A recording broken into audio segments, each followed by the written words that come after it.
Hello hi guys, मेरा नाम है ज्योति और आपके मेरे चैनल एक्चुअली अगेन पे स्वागत है। और आज हम पढ़ने वाले कार्यालय हिंदी में रिक्त पदों की भर्ती हेतु जो विज्ञापन दिए जाते हैं उसके बारे में पढ़ेंगे। ठीक है, ये थर्ड चैप्टर का ही नेक्स्ट पॉइंट है, अगला पॉइंट है। ठीक है, तो चलिए पढ़ते हैं।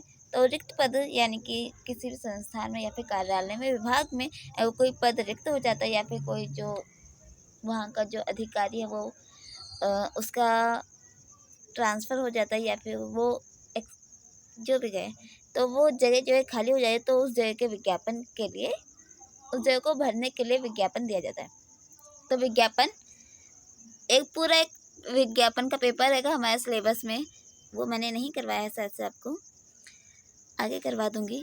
तो अभी आप यहाँ पे विज्ञापन का मतलब समझ लो कि जो विज्ञापन होता है, विज्ञापन क्या होता है कि एक विशिष्ट प्रकार की सूचना होती है। ठीक है, एक स्पेशल चीज़ होती है और स्पेशल चीज़ को लोगों तक पहुँचाने के लिए उसे पब्लिश किया जाता है। ठीक है, तो विज्ञापन ये दो शब्दों से मिलकर बना है, वी प्लस ज्ञापन। ठीक है, वी का अर्थ होता है विशिष्ट और ज्ञापन का अर्थ होता है सूचना देना। मतलब क्या हो गया कि विशिष्ट प्रकार की सूचना देना। और ये जो विज्ञापन है इसे अंग्रेजी में एडवर्टाइजमेंट कहा जाता है। ठीक है, और इसी के पर्याय के रूप में हिंदी में इसे विज्ञापन यूज़ किया जाता है। ये जो शब्द है ये लैटिन भाषा के एडवर्ट शब्द से निकला है जिसका अर्थ होता है टू टर्न टू। ओके, तो इसकी एक दो परिभाषाएं हैं, परिभाषा देख लेते हैं, फिर इसका एक प्रारूप भी है वो भी देखेंगे।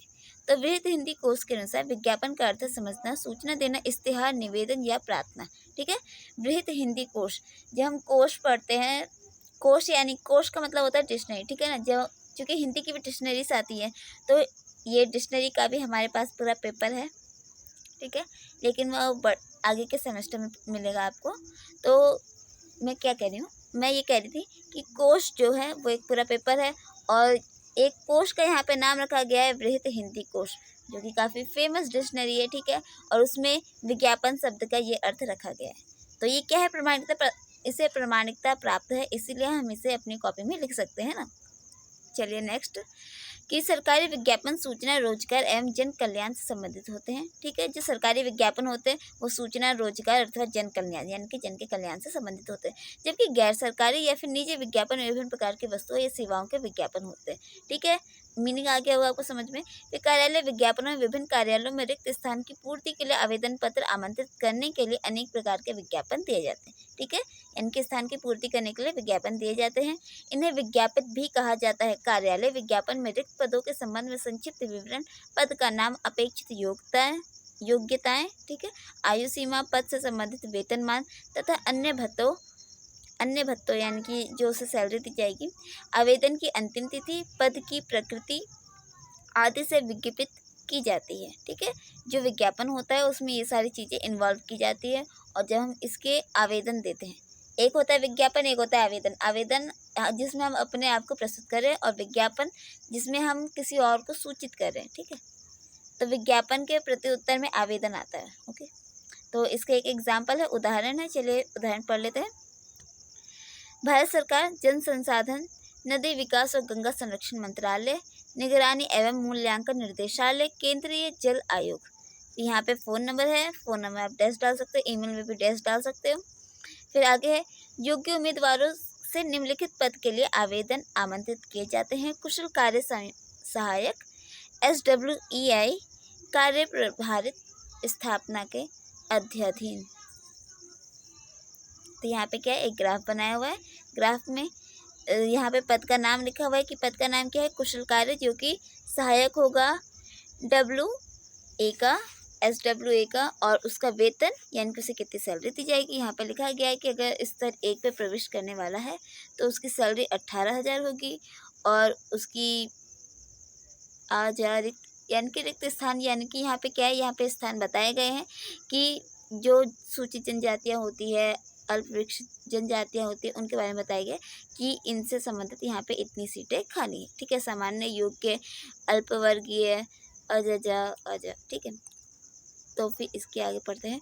उपयुक्त रिक्तियाँ अस्थायी हैं तथा इनमें परिवर्तन हो सकता है। ठीक है, क्या कह रहा है कि उपयुक्त रिक्तियाँ यानी कि ये सारी क्या है, पद के नाम, यानी कि कहते हैं ना वैकेंसी निकली है, यानी कि इतनी जगह खाली है और इतनी जगह को भरने के लिए हमें वैकेंसी निकाली है ताकि लोग जो है वहाँ पे अपने बायोडाटा दे के वो वहाँ पे अपने आप को बैठा सकें। ओके, तो यहाँ पे भी वही है।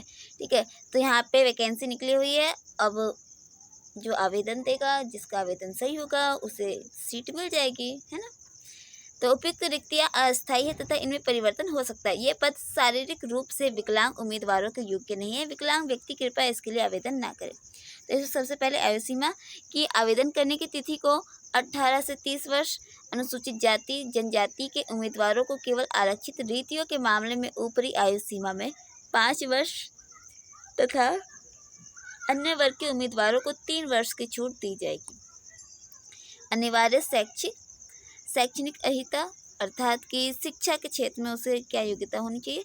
किसी मान्यता प्राप्त बोर्ड, विश्वविद्यालय संस्थान से मैट्रिक अथवा ITI अथवा समतुल्य होना चाहिए। आवेदन प्राप्त करने की अंतिम तिथि 22/1/2018 है। कार्य रूप: जल विज्ञान, मौसम प्रेक्षण, बाढ़ पूर्वानुमान, जल संसाधन परियोजना के सर्वेक्षण तथा निरीक्षण, हिमपात प्रेक्षण, गाद प्रेक्षण, नौका वहन, मशीनों के प्रचलन, निगरानी एवं रखवाली, बागवानी कार्यालय, अनुरक्षण, साफ सफाई इत्यादि से संबंधित कार्यों में सहयोग देना, कार्यालय प्रभारी द्वारा सौंपे गए अन्य कार्य करना। ठीक है, तो एक क्या है कि कार्य का स्वरूप है कि अगर आप यहाँ पे आना चाहते हैं तो आपके अंदर ये सारी क्वालिटीज होनी चाहिए कि आपको इन सब के बारे में ज़्यादा नहीं फिर भी थोड़ी मोड़ी नॉलेज होनी चाहिए। ठीक है, फिर आगे है नियुक्ति। उपयुक्त पद अस्थायी है परंतु इनके जारी रहने की संभावना है।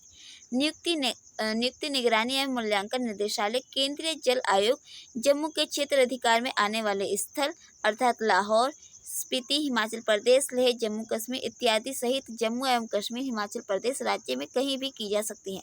चयन प्रक्रिया: उम्मीदवार का चयन उसके द्वारा मैट्रिक अथवा ITI अथवा समतुल्य परीक्षा में प्राप्त किए गए अंकों के आधार पर किया जाएगा। किसी प्रकार का साक्षात्कार नहीं लिया जाएगा। साक्षात्कार यानी कि उसका इंटरव्यू नहीं लिया जाएगा। चुने गए उम्मीदवारों को निर्धारित भौतिक परीक्षाएं उत्तीर्ण करनी होगी। ठीक है, यानी कि एंट्रेंस एग्जाम होगा, उन्हें वो क्लियर करना होगा। फिर आवेदन कैसे करें? यदि आप इसमें फॉर्म फिल करना चाहते कि मैं भी इसमें ज्वाइन करूं, एग्ज़ाम दूं, तो वो आवेदन कैसे करें? तो उसके लिए है उपयुक्त पात्रता मानदंडों को पूरा करने वाले इच्छुक उम्मीदवार आवेदन केवल ऑनलाइन माध्यम से प्रस्तुत कर सकेंगे। ऑनलाइन आवेदन के लिए कृपया वेबसाइट www.cwcnic.in पर विजिट करें। कार्य प्रभारी भर्ती प्रक्रिया पर क्लिक करें। वंचित क्षेत्र के लिए IBO चंडीगढ़ का चयन करें। उम्मीदवारों को ऑनलाइन आवेदन प्रस्तुत करने से पूर्व कार्य प्रभारी भर्ती प्रणाली के होम पृष्ठ पर दिए गए निर्देश सावधानीपूर्वक पढ़ लेने चाहिए तथा उन्हें अद्यतन जानकारी प्राप्त करने के लिए उक्त वेबसाइट की भर्ती पृष्ठ पर विजिट करते रहना चाहिए निर्देशक। ठीक है फ्रेंड्स, चलिए यहाँ पे ये वाली वीडियो ख़त्म होती है। हमने इसमें क्या पढ़ा? हमने पढ़ा विज्ञापन कि विज्ञापन कैसे दिया जाता है, उसका उदाहरण भी हमने पढ़ लिया, इसके पॉइंट्स क्या होते हैं, विज्ञापन की परिभाषा क्या होती है, वो भी हमने पढ़ लिया। चलिए नेक्स्ट वीडियो में हम पढ़ेंगे आवेदन लेखन। ठीक है, आज की वीडियो में इतना ही। आशा करते हैं आपको समझ में क्लियर हो गया होगा। कोई क्वेरीज होती है तो आप कमेंट बॉक्स में लिख के मेरे को पूछ सकते हो। चलिए बाय बाय, टेक केयर।